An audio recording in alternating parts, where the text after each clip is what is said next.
जय मसीह की। परमेश्वर का धन्यवाद हो कि उसने आज के दिन की सुहानी शाम में हमें ये मौका और दिया कि हम उसकी नज़दीकी में आ सकें और उसकी स्तुति कर सकें। आप सब जितने इस वेंसडे फेलोशिप वर्शिप में ऑनलाइन जुड़े हुए हैं, आप सबका स्वागत है। परमेश्वर आप सबको अपनी आशीषें दे और सदा सहायता करता रहे कि आप उसकी सुरक्षा में पाए जाएं।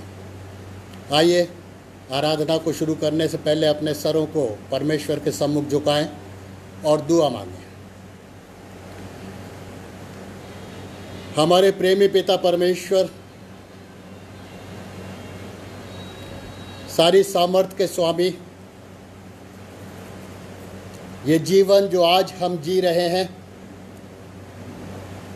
तेरा अनुग्रह है कि प्रभु हम जीवितों की धरती पर जीवित पाए जाते हैं और तेरे अनुग्रह के द्वारा प्रभु हम इस योग्य ठहर सके कि आज की इस शाम की आराधना में सम्मिलित हो सकें। इसलिए प्रभु हम अपने आप को तेरे चरणों में समर्पित करते हैं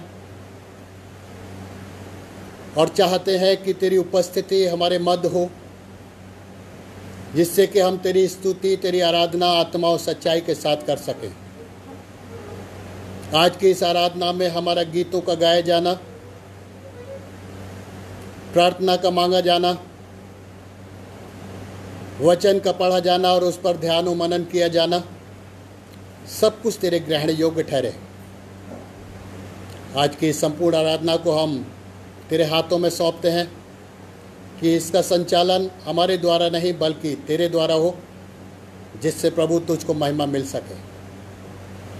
सारी बातों के लिए तेरा धन्यवाद देते हुए इस बेनती को उद्धार करता प्रभु यीशु के पवित्र और मधुर नाम से मांगते हैं, सुनो ग्रहण कर, आमीन। प्रभु की स्तुति में हम एक गीत गाएंगे हम दो सन्ना गीत की किताब से, जो ये नीली वाली गीत की किताब है। हम इसमें गीत नंबर 94, गीत नंबर 94, प्रभु का धन्यवाद करूँगा, उसकी संगति में सदा रहूँगा, साथ चलूँगा मैं जय ज़रूर पाऊँगा।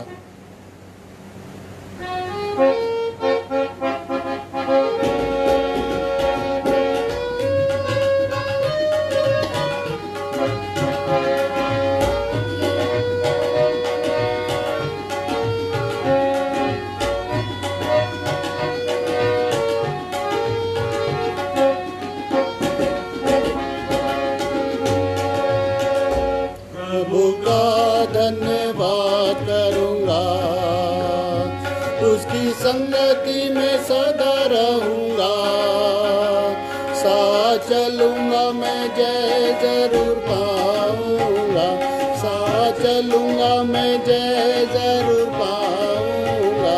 प्रभु का धन्यवाद करूँगा।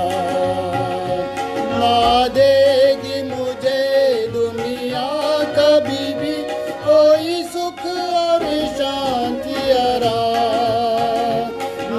देगी मुझे दुनिया कभी भी कोई सुख और शांति आराम। मेरे यीशु के साथ धन्य संगति में, मेरे यीशु के साथ धन्य संगति में सदा मिलती खुशी मुझको।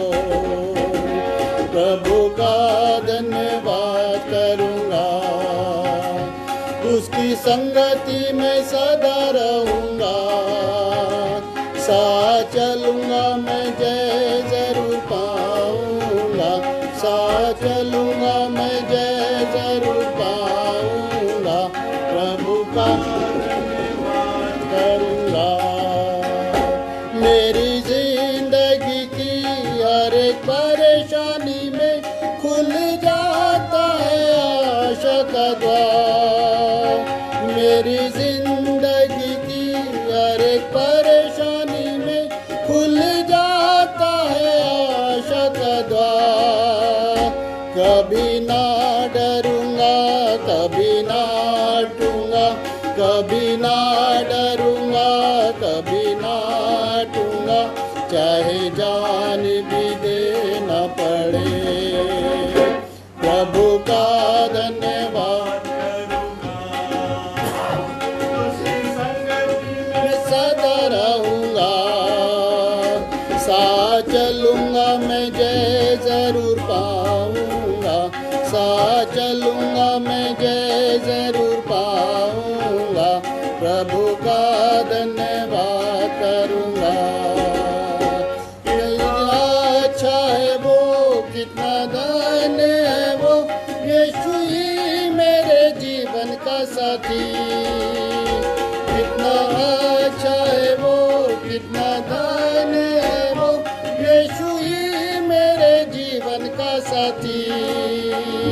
मेरी जरूरतों को पूरी करता है वो, मेरी जरूरतों को पूरी करता है वो, कोई घटी नहीं मुझको।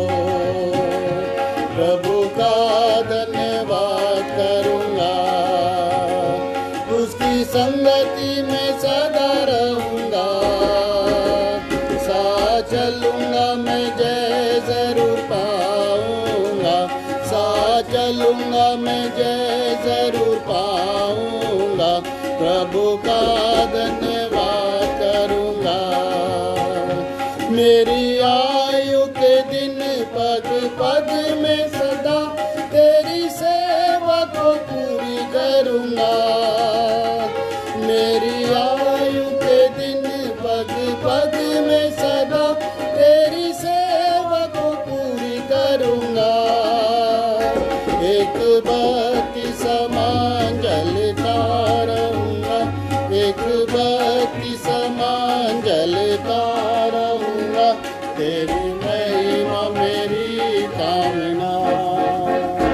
प्रभु का धन्यवाद करूंगा, उसकी संगति में सदा रहूंगा, साथ चलूंगा मैं जय जरूर पाऊंगा, साथ चलूंगा मैं जय जरूर पाऊंगा, प्रभु का धन्यवाद करूंगा।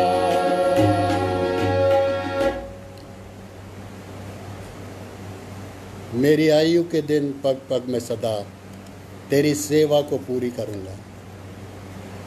मेरे अजीजों, परमेश्वर ने हमें अलग अलग प्रकार की सेवाएं सौंपी हैं और उन सेवाओं को यदि हम पूरा नहीं करते तो उसकी जवाबदेही हम पर बनती है।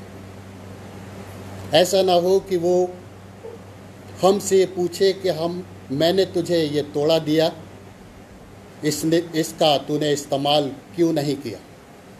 इसलिए अपने जीवन से उस प्रभु के लिए हर पल तैयार रहें, हर पल उन सेवाओं को पूरा करें जो उसने हमें सौंपी हैं, क्योंकि हर दिन हमारे जीवन में एक नई आशा और एक नया संदेश लेकर आता है।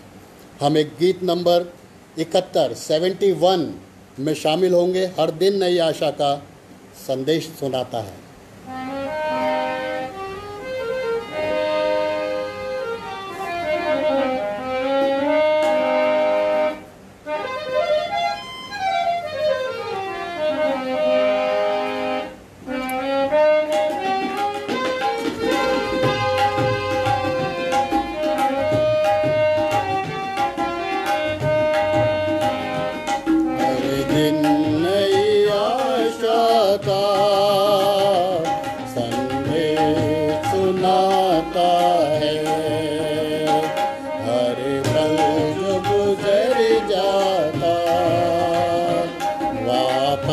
नहीं आता है, हर दिन नई आशा का संदेश सुनाता है।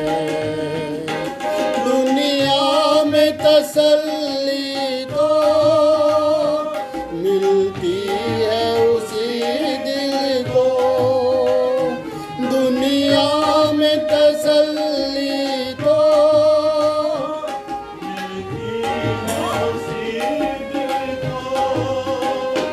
मिलती है उसी दिल को जो गीत मसीहा के हर रोज गाता है, जो गीत गुजर जाता वापस नहीं आता है।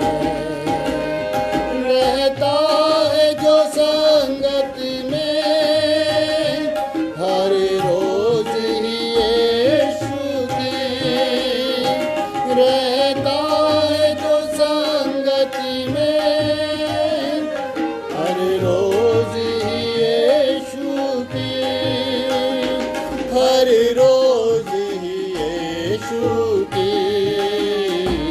संसार को ही अपना वो स्वर्ग बनाता है, संसार गुजर जाता वापस नहीं आता है। अब दिल में बुला उसको, वो दूर नहीं तुझसे। अब दिल में बुला उसको,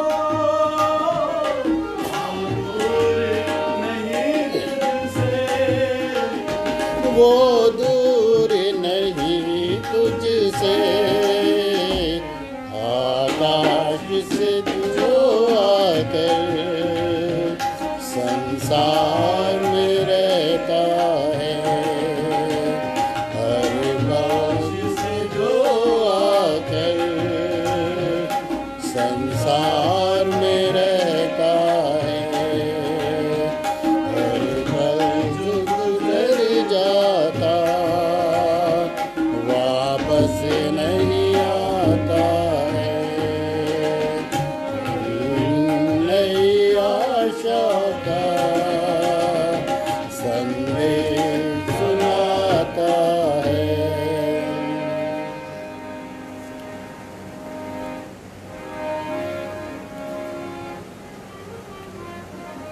हर दिन नई आशा का संदेश सुनाता है, हर पल जो गुजर जाता वापस नहीं आता है। जीवन जैसे जैसे आगे बढ़ता है, हमारे जीवन के पल कम होते चले जाते हैं। ज़रूरी है कि उस परमेश्वर की संगति में हम हमेशा बने रहें, उसको धन्यवाद देते रहें और उसकी स्तुति और महिमा अपने जीवन और अपने जीवन के कामों से हर पल करते रहें। आइए अपने सरों को एक बार फिर से परमेश्वर के सम्मुख झुकाएं और दुआ मांगेंगे। धन्यवाद धन्यवाद धन्यवाद। सारी आशीषों के सोते हम तेरा धन्यवाद देते हैं प्रभु, कि जब तूने हमें इस संसार में भेजा है तो संसार में रहते हुए हमारे जीवन की आवश्यकताओं को समय समय पर तूने पूरा किया है। वो आशीषें हमें दी हैं प्रभु जो हमारी गिनती से बाहर हैं, क्योंकि प्रभु हमारे जीवन के दिन तो कम पड़ सकते हैं, जीवन के पल कम पड़ सकते हैं, तेरी आशीषें उन पलों से कहीं ज़्यादा हैं। इसलिए प्रभु जी हम अपने आप को तेरे सम्मुख लाते हैं, तेरा धन्यवाद देते हैं तेरी इस दया के लिए जो तूने हम पापी मनुष्यों पर की, तेरे उस प्रेम के लिए जो अपने इकलौते को इस संसार में भेजकर तूने हम पर प्रकट किया, कि हम जो पाप में हैं, हम जो पाप की दलदल में फंसे हुए हैं, हमारा कोई भी उपाय हमको बचाने के लिए काफ़ी नहीं। इसीलिए प्रभु तूने अपने इकलौते को इस संसार में भेजा कि हमारे पापों का बोझ वो अपने ऊपर उठाकर उस क्रूस की मृत्यु को सहे जो हमारे हिस्से की है। लेकिन प्रभु तूने हमें बचाने के लिए उस दुख को भी सह लिया उन ताड़नाओं को सहा, एक ऐसी मृत्यु जो शर्मनाक थी। और प्रभु उस क्रूस पर चढ़कर तूने उस क्रूस को धन्य कर दिया, ताकि जब हम उसकी ओर अपनी निगाहों को उठाएं, प्रभु हम अपने जीवन में सुकून पा सकें। क्योंकि जब इस्राएली लोग जंगल में थे, उनका बार बार बहकना और भटकना, कुड़कुड़ाना और बुड़बुड़ाना प्रभु तेरी दृष्टि में क्रोध का कारण बना। जब वो अन्य प्रकार की मूर्तियां बनाकर उनकी स्तुति करने लगे, तब तूने सांपों को उनके बीच में भेजा, और कितने लोग उन सांपों के द्वारा अपने जीवन से हाथ धो बैठे। लेकिन जब तूने अपने लोगों की दुहाई को सुना, तब तूने अपने दास मूसा से कहा कि जाकर एक पीतल का सांप बनाओ और उसको ऊंचे पर टांगो। तब जो कोई भी सांप से डसा जाएगा और उस ऊंचे पर टंगे हुए सांप को देखेगा, वो बच जाएगा। प्रभु वो एक सिंबल था तेरा कि वो समय आएगा जब तू अपने पुत्र के रूप में इस संसार में मनुष्य के साथ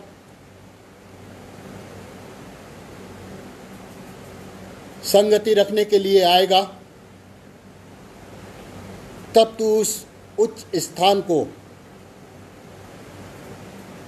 मनुष्य के जीवन का कारण बना देगा। हाँ प्रभु, हम तेरा धन्यवाद देते हैं कि तूने आज तक अपनी दया भरी दृष्टि हम सब पर बनाकर रखी है। ये समय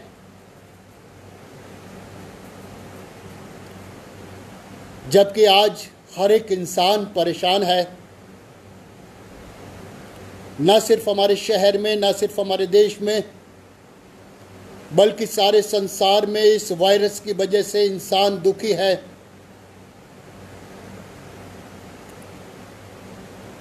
कितने लोग इस वायरस के इन्फेक्शन के द्वारा इस संसार से चले गए। हमारी प्रार्थना है प्रभु जी, उन आत्माओं को स्वीकार कर और उनके पीछे उनके शोकित परिवारों को अपनी शांति से भरपूर कर, ताकि इस गम से उबरकर अपने जीवन के द्वारा तेरी स्तुति और तेरी महिमा कर सके। प्रभु हम प्रार्थना करते हैं उन लोगों के लिए जो आज भी इन्फेक्टेड हैं इस कोरोना वायरस की वजह से, अस्पतालों में हैं, घरों में हैं। उन सब पर तू अपने लहू की बूंदों को छिड़क दे प्रभु, क्योंकि तेरे लहू में वो सामर्थ पाई जाती है, वो लहू जो क्रूस पर हमारे लिए बहाया गया। उस लहू के द्वारा हमारे गुनाह और हमारे रोग हमसे दूर किए जाएं प्रभु। तू अपनी दया कर, उन लोगों को चंगाई दे, ताकि वो भले चंगे होकर तेरे नाम का धन्यवाद दे सके। और न सिर्फ वो बल्कि उनके परिवार भी प्रभु तेरे सामने नतमस्तक हो सकें, और आने वाला हर एक उनके जीवन का पल तेरी महिमा के लिए इस्तेमाल किया जा सके। प्रार्थना करते हैं प्रभु उन तेरे लोगों के लिए जो इन बीमारों की सेवा में लगे हुए हैं। डॉक्टर्स हैं, स्टाफ नर्सेज हैं, सफाई कर्मी हैं, पैरामेडिकल स्टाफ है, टेक्नीशियंस हैं, पुलिसकर्मी हैं, प्रशासन और शासन के लोग और बहुत से एनजीओज जो इन बीमारों की सेवा में लगे हुए हैं प्रभु, उन सबको अपनी सामर्थ्य से भरपूर कर, उनकी सुरक्षा कर, ताकि वो इस वायरस से ग्रसित ना होने पाए, बल्कि प्रभु तेरी इम्यूनिटी, तेरी पावर उनमें बनी रहे, ताकि वो सुरक्षित रहते हुए इन बीमारों की देखभाल करें और जो सेवा तूने उन्हें सौंपी है उस सेवा को भरपूरी के साथ अंजाम दे सकें। उनको और उनके परिवारों को प्रभु अपनी आशीषों से भरपूर कर और हर एक की सुरक्षा कर। प्रार्थना करते हैं प्रभु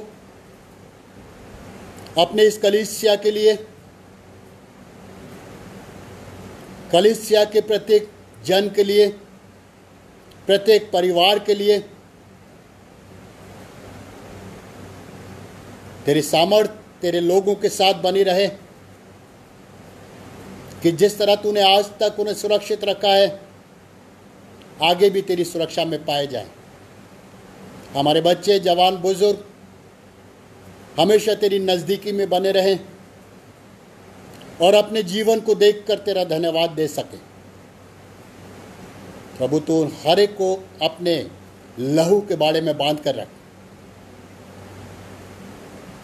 ताकि जब वो समय आए प्रभु, जबकि तेरे भवन के द्वार खुलें और वहाँ सब इकट्ठा होकर तेरा धन्यवाद दे सकें, तेरी स्तुति, तेरी आराधना कर सकें, उस समय को भी प्रभु तू जल्द से जल्द आने दे। और इस समय जबकि तूने ये मौका हम अपने सभी सेवकों और अपनी सेविकाओं को दिया है कि ऑनलाइन तेरी सेवा को अंजाम दे सकें, अपने दास और दासियों को प्रभु अपनी सामर्थ और अपने वचन से भरपूर कर, ताकि वचन बहुत से जीवनों में अपना स्थान बनाए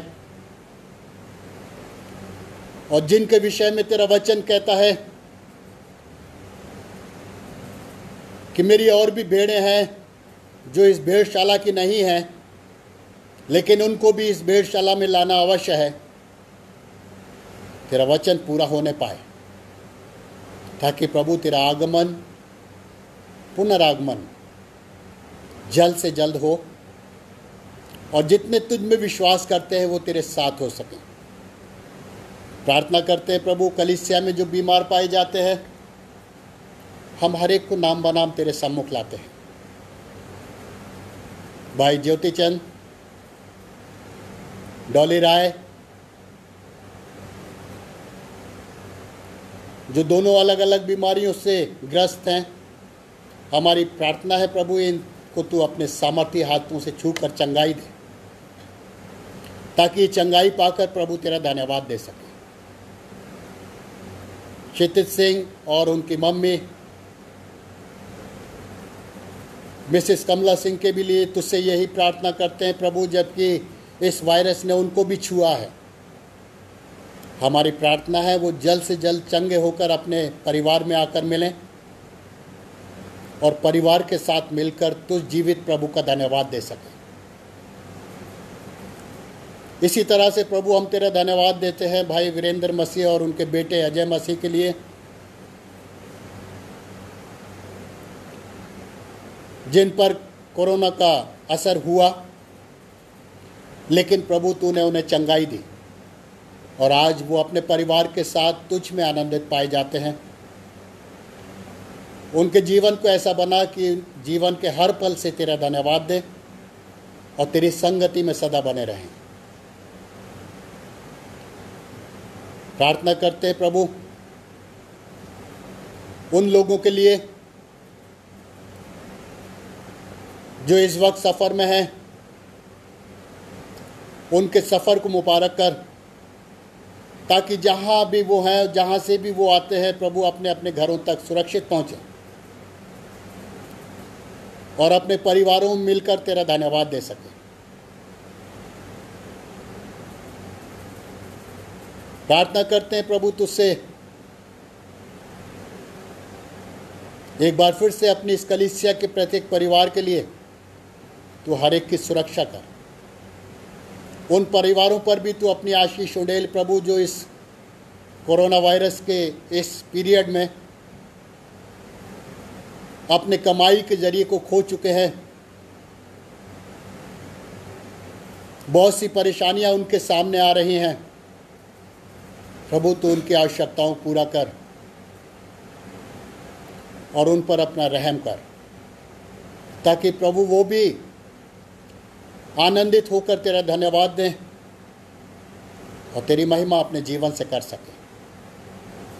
हम जितने इस समय इस आराधना में सम्मिलित हैं, हम सबको तू आशीषित कर और हमारी अगुवाई कर। आज के वचन पर भी प्रभु हम तेरी आशीष चाहते हैं, ताकि वचन किसी मनुष्य की ओर से ना हो वरन तेरी ओर से हो, ताकि हर एक जीवन के लिए लाभदायक हो सके। और ये सब कुछ प्रभु यीशु के पवित्र और मधुर नाम से मांगते हैं, सुनो ग्रहण कर, आमीन। ऐ हमारे बाप, तू जो आसमान पर है, तेरा नाम पाक माना जाए, तेरी बादशाहत आए, तेरी मर्जी जैसे आसमान पर पूरी होती है ज़मीन पर भी पूरी हो। हमारे रोज़ की रोटी आज हमें बख्श दे, जिस तरह हम अपने कसूरवारों को माफ़ करते हैं, तू भी हमारे कसूरों को माफ़ कर। हमें आजमाइश में ना पड़ने दे, बल्कि बुराई से बचा, क्योंकि बादशाहत, कुदरत और जलाल हमेशा तेरे ही हैं, आमीन। पवित्र शास्त्र से पढ़ने के लिए निकाल लें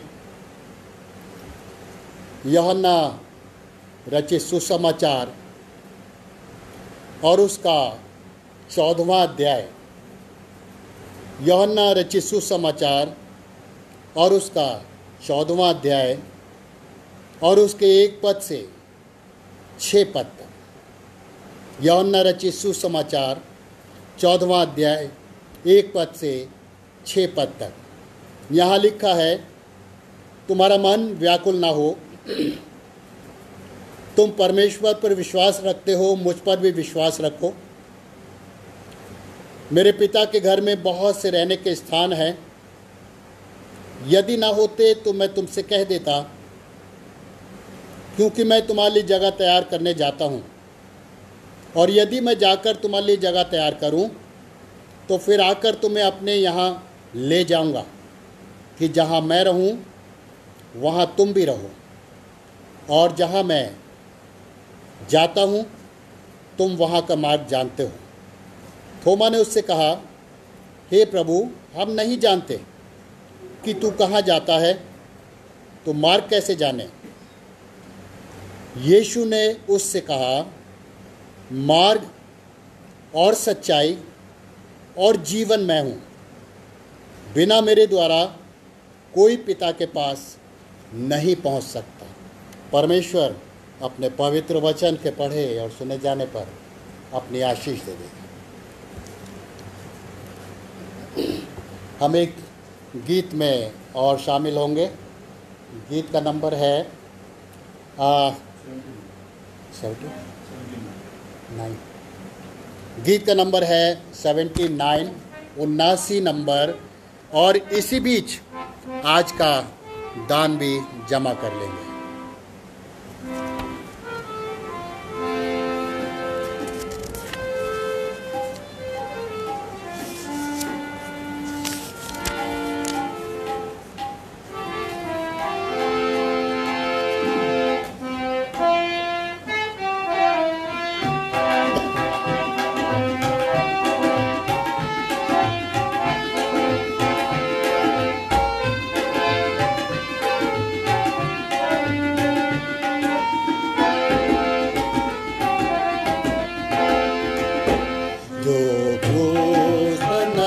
रखता है, जो क्रूस पर नजर रखता है, जो क्रूस पर नजर रखता है, गुनाह उसका धुल जाता है। गुनहगार क्यों है उदास, जल्दी आ तू यीशु पास, उसी में तो कामिल फतह है। क्यों है उदास, जल्दी आ तू यीशु का, उसी में तो कामिल फतह है। उपाधि कुव्वत काफी है, काफी है। उपाधि कुव्वत काफी है, काफी है। उपाधि कुव्वत काफी है, काफी है। यीशु में कुव्वत काफी है। गुनहगार क्यों है उदास, जल्दी आ तू यीशु पास, उसी में तो कामिल फतह है। गुनहगार क्यों है उदास, जल्दी आ तू यीशु पास, उसी में तो कामिल फतह है। हमको शैतान से लड़ना है, लड़ना है। हमको शैतान से लड़ना है, लड़ना है। हमको शैतान से लड़ना है, लड़ना है। और उस पर गालिब आना है। गुनहगार क्यों है उदास, जल्दी आ तू यीशु पास, उसी में तो कामिल फतह है। गुनहगार क्यों है उदास, जल्दी आ तू यीशु पास, उसी में तो कामिल फतह है। फतह से बढ़कर गलबा है, गलबा है। फतह से बढ़कर गलबा है, गलबा है। फतह से बढ़कर गलबा है, गलबा है। यीशु में गलबा मिलता है। गुनहगार क्यों है उदास, जल्दी आ तू यीशु पास, उसी में तो कामिल फतह है। गुनहगार क्यों है उदास, जल्दी आ तू यीशु पास, उसी में तो कामिल फतह है। ईमान फतह का है निशान, है निशान। ईमान फतह का है निशान, है निशान। ईमान फतह का है निशान, है निशान। ईमान से फतह पाना है। गुनहगार क्यों है उदास, जल्दी आ तू यीशु पास, उसी में तो कामिल फतह है। गुनहगार क्यों है उदास, जल्दी आ तू यीशु पास, उसी में तो कामिल फतह है। उसी में तो कामिल फतह है। उसी में तो कामिल फतह है।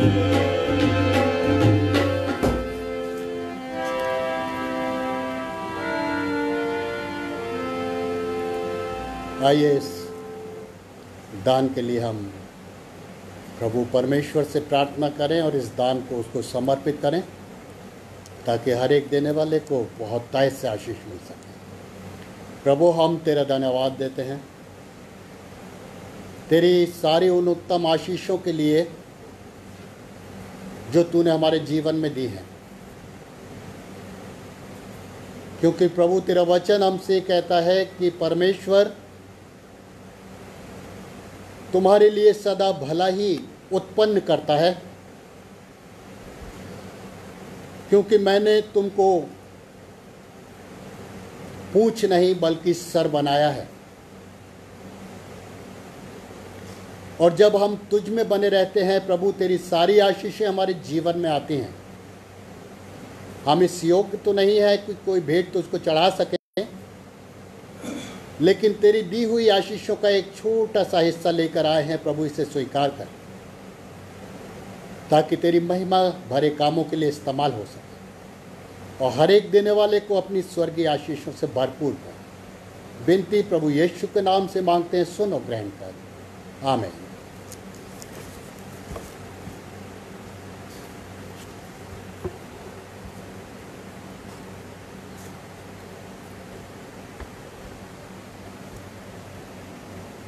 प्रभु का एक बार फिर से धन्यवाद दें कि उसने हमें ये अवसर दिया कि इस समय में हम उसके वचन पर ध्यान कर सकें, मनन कर सकें, विचार कर सकें। यूहन्ना रचित सुसमाचार और उसका 14वां अध्याय और उसके 1 पद से 6 पद तक अभी आपके सामने पढ़ा गया। 6ठा पद एक बार फिर से मैं आपके सामने पढ़ूंगा। यीशु ने कहा, मार्ग और सत्य और जीवन मैं ही हूं। बिना मेरे द्वारा कोई पिता के पास नहीं पहुंच सकता। आइए अपने सरों को उस प्रभु के सम्मुख झुकाएं, प्रार्थना करें। प्रभु,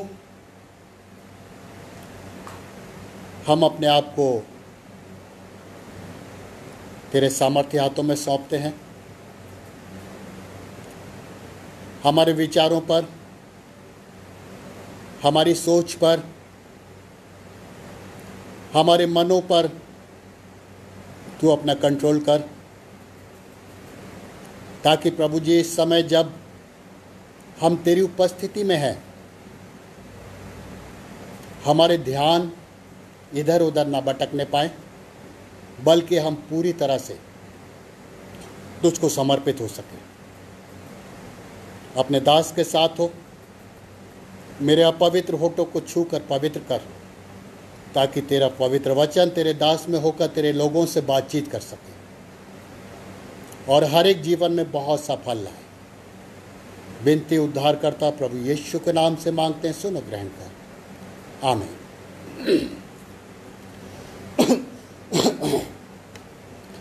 समय बड़ा नाजुक है।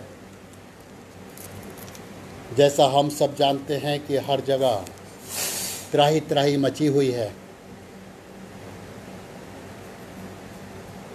ये जीवन जो परमेश्वर ने हमें दिया है, कोविड-19 की वजह से दुखों से भर गया है, डर से भर गया है। हर इंसान को ये डर रहता है कि ऐसा ना हो कि मैं भी इस वायरस से ग्रसित हो जाऊं।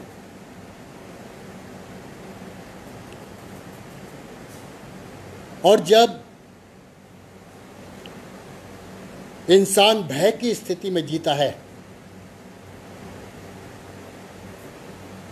तब वो अपने मनों को अपने परमेश्वर की ओर लगाता है। तब वो अपने कदमों को अपने परमेश्वर की ओर बढ़ाता है,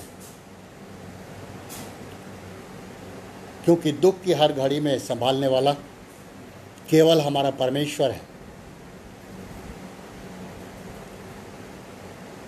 वो कहता है कि मैं तुम्हें इतना दुख ना दूंगा जो तुम्हारी सहन शक्ति से बाहर हो। परमेश्वर का वचन कहता है कि परमेश्वर दुख देकर पछताने वाला परमेश्वर है। हमारी सृष्टि को जानता है, हमारे जीवन के हर पल पर उसकी निगाह लगी रहती है।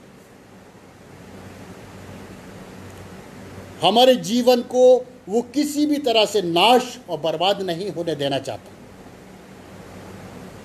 बल्कि चाहता है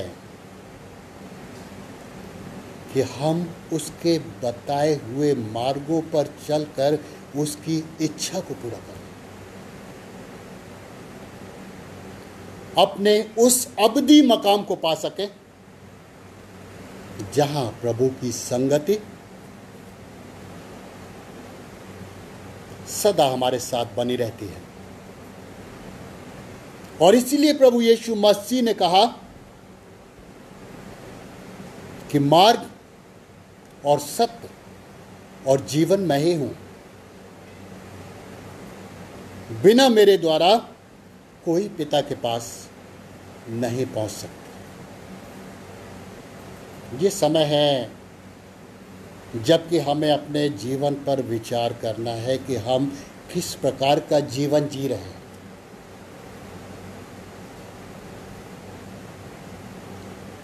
बाइबल कहती है, यदि हम भजन संहिता 73 और उसका 20वां पद देखें तो उसमें हम पाते हैं कि मनुष्य का जीवन एक स्वप्न के समान है। जिस तरह इंसान सो जाता है सपना देखता है और जैसे ही आँख खुलती है सपना समाप्त हो जाता है, खत्म हो जाता है। सपने की वो सारी बातें उससे दूर हो जाती हैं।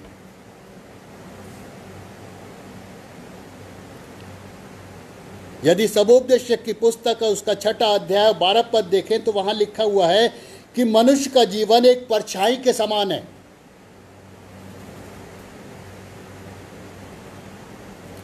जहां लाइट ने साथ छोड़ा परछाई अपने आप साथ छोड़ जाती है। और ये कहावत भी है कि दुख की घड़ी में परछाई भी साथ छोड़ देती है। ये सच्चाई है। लेकिन एक है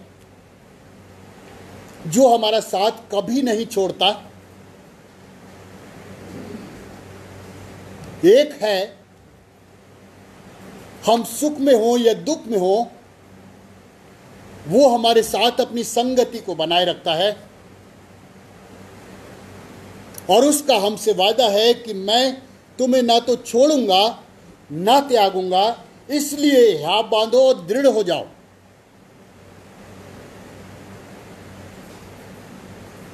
क्योंकि वो हर पल हमारे साथ साथ है। वचन कहता है कि मैं जगत के अंत तक तुम्हारे साथ हूं। इसलिए चिंता ना करो, क्योंकि तुम्हारी सारी चिंताओं को दूर करने वाला मैं तुम्हारा सामर्थी परमेश्वर हूं। केवल इतना करो कि मेरी आज्ञाओं का पालन करो।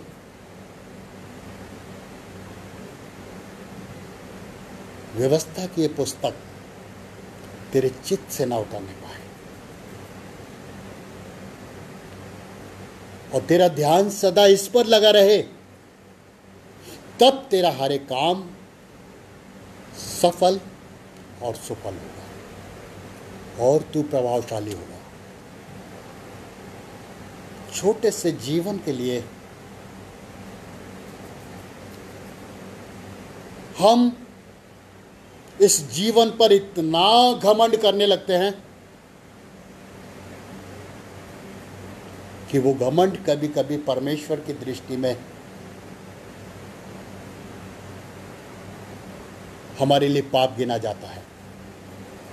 और परमेश्वर का वचन इस बात को हमें बताता है कि परमेश्वर सारे पापों को क्षमा कर सकता है, लेकिन एक घमंड और एक पवित्र आत्मा के विरोध में बोला हुआ शब्द परमेश्वर को ग्रहण योग्य नहीं। वो उसके क्रोध को बढ़ाता है। मेरे प्रियो, याकूब तो अपनी पत्री में इससे भी और मायने वाली बात लिखता है। 4 अध्याय के 14वें पद में वो कहता है कि मनुष्य का जीवन एक भाप के समान है जो पल में दिखाई देता है और फिर लुप्त हो जाता है। आज विश्व की बात कर रहा हूं। सारे संसार में अरबों में जनसंख्या पाई जाती है।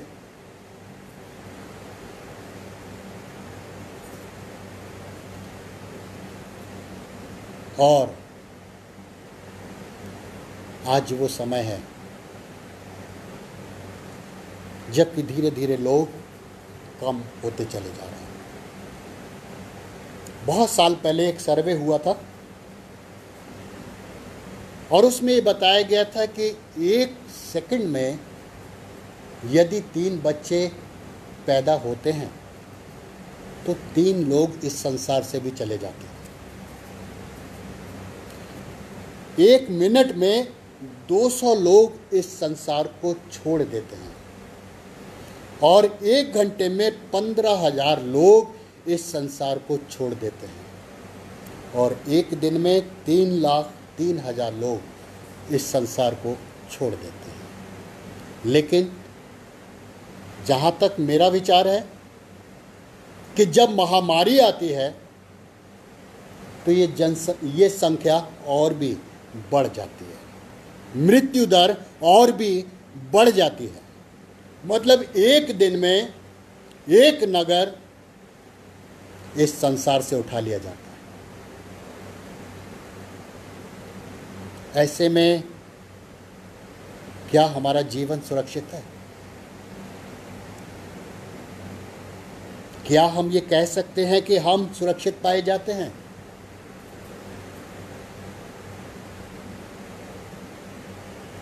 आने वाले समय को, आने वाले पल को कोई व्यक्ति नहीं जानता सिवाय परमेश्वर के।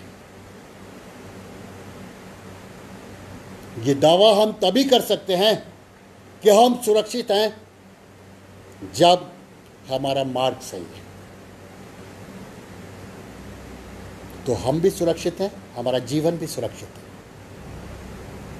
और यदि हमारा मार्ग सही नहीं है तो बाइबल कहती है, नीति वचन की पुस्तक और उसके 14वें अध्याय के 12 पद में, ऐसा मार्ग है जो मनुष्य को ठीक जान पड़ता है परंतु उसके अंत में मृत्यु ही मिलती है। लोग अपने अपने रास्तों को अपना लिए हैं, अपनी अपनी इच्छा के अनुसार अपने जीवन को जी रहे हैं।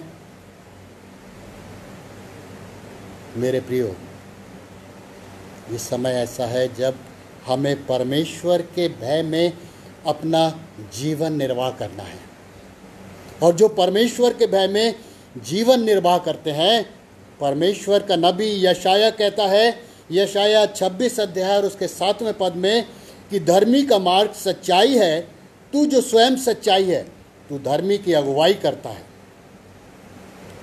जब हम उसके मार्गों पर चलते हैं, जब हम उसकी आज्ञाओं का पालन करते हैं, जब हम उसके नियमों को मानते हैं, जब हम उसके वचन पर अपने मन को लगाए रहते हैं, अपने चित्त को लगाए रहते हैं, तब परमेश्वर हमारी अगुवाई करता है। आगे लिखा हुआ है, यशाया ने लिखा है कि 30वें अध्याय के 19 से 26 पद में लिखा हुआ है, जब कभी तुम दाहिनी या बाईं ओर मुड़ने लगो तब तुम्हारे पीछे से ये वचन तुम्हारे कानों में पड़ेगा, मार्ग यही है, इसी पर चलो। और जब हम उसकी आवाज़ को सुन लेते हैं और उसकी आवाज़ को अपने हृदय में बैठा लेते हैं, उसकी आवाज़ को अपने जीवन में प्रथम स्थान देते हैं, तब हम बचाए जाते हैं। हम बहुत बार चर्च में या इबादतों में गाते हैं, तेरी शीरीन आवाज़ मैं सुनता हूँ खुदा, बुलाती पास उस चश्मे के सलीब से जो बहा, आता हूँ मसीह आता तेरे पास, धो के साफ कर लहू से। लेकिन क्या वास्तव में उसकी आवाज़ को सुनते हैं? लेकिन क्या वास्तव में हम उसके लहू से धोए जाते हैं? लेकिन क्या जो वादे हमने उससे किए कि आता हूं मसीह आता तेरे पास, क्या हम उन वादों को निभाते हैं? क्या उस मार्ग को अपनाते हैं जो हमारे प्रभु तक पहुंचता है? क्या अपने प्रभु का अनुसरण करते हैं? क्या उसके वचन को अपने जहन में बनाए रखते हैं?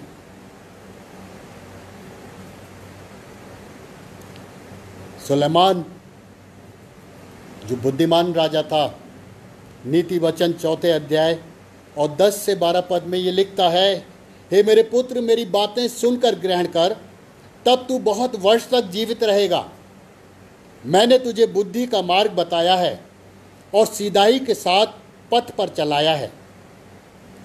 चलने में तुझे रोक टोक ना होगी और चाहे तू दौड़े तो भी ठोकर ना खाएगा। और इसी के 22वें अध्याय के 4 पद को पढ़ें तो वहाँ लिखा हुआ है, नम्रता और यहोवा के भय मानने का फल धन, महिमा और जीवन होता है। जितने उस प्रभु के भय में होकर अपने जीवन को व्यतीत करते हैं, अपने कदमों को इस संसार में आगे बढ़ाते हैं, वो जीवन पाते हैं, परमेश्वर की आशीषें पाते हैं। परमेश्वर के द्वारा हमारे जीवनों को महिमा मिलने पाती है, क्योंकि वो हमारा परमेश्वर अपने लोगों को हमेशा अपनी संगति में बनाए रखना चाहता है, हम पर अपना अनुग्रह करना चाहता है, हमको किसी तरह से भी विचलित, परेशान और नाश नहीं होने देना चाहता है। उसके मार्गों को अपनाएं ताकि बचाए जा सके। अपने जीवन पर विचार करें कि हम कौन से मार्ग पर चल रहे हैं।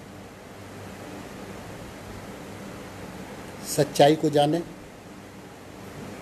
और ये मान लें कि सच्चाई हमें आज़ाद करेगी। यूहन्ना रचित सुसमाचार और उसके 12वें अध्याय के 32वें पद को अगर हम पढ़ें तो वहाँ इस वायदे को पाते हैं जो परमेश्वर ने, प्रभु यीशु मसीह ने हमसे किया।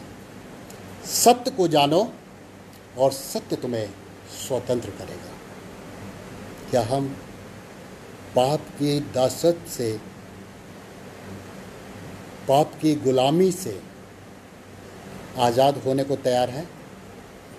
अपने मनों को उस प्रभु की ओर लगाएं, अपने मनों को उस प्रभु की ओर उठा कर रखें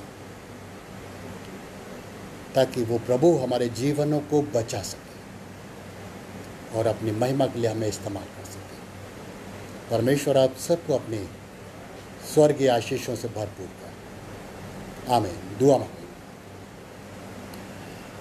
हमारे प्रेमी पिता परमेश्वर, हम तेरा धन्यवाद देते हैं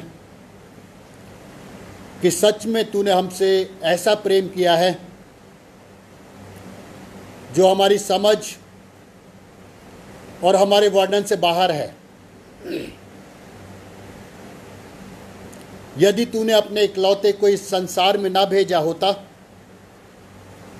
और उसने अपनी कुर्बानी हमारे पापों के लिए ना दी होती तो हमें अपने जीवन के एक पल को भी जीने के लिए मुश्किल हो जाता है। इसलिए प्रभु हम तेरा धन्यवाद देते हैं, प्रार्थना करते हैं अपनी सामर्थ्य भर कि हम तेरे बताए हुए मार्गों पर चलकर इस जीवन के अर्थ को जाने और जिस उद्देश्य के साथ तूने इस संसार में हमें भेजा है उस उद्देश्य को, उस लक्ष्य को हासिल करें जिससे तेरी महिमा हमारे द्वारा हो सके। आज के वचन पर तू अपनी आशीष दे कि वचन हर एक जीवन में अपना स्थान बनाए, 30 गुना, 60 गुना और 100 गुना, बल्कि उससे भी अधिक फल लाने वाला हो सके। हर एक को आशीषित कर। विनती प्रभु यीशु के नाम से मांगते हैं, सुनो, ग्रहण कर। आमीन। और हमारे प्रभु यीशु मसीह का अनुग्रह, परमेश्वर पिता का प्रेम और पवित्र आत्मा की सहभागिता हम सबके साथ युगानुयुग में बने रहे। आमीन।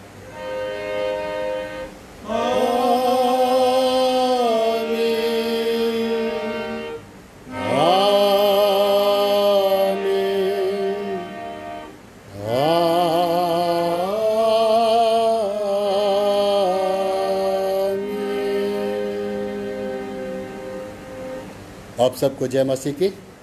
परमेश्वर आपकी सहायता करे और आपको आशीषित करे।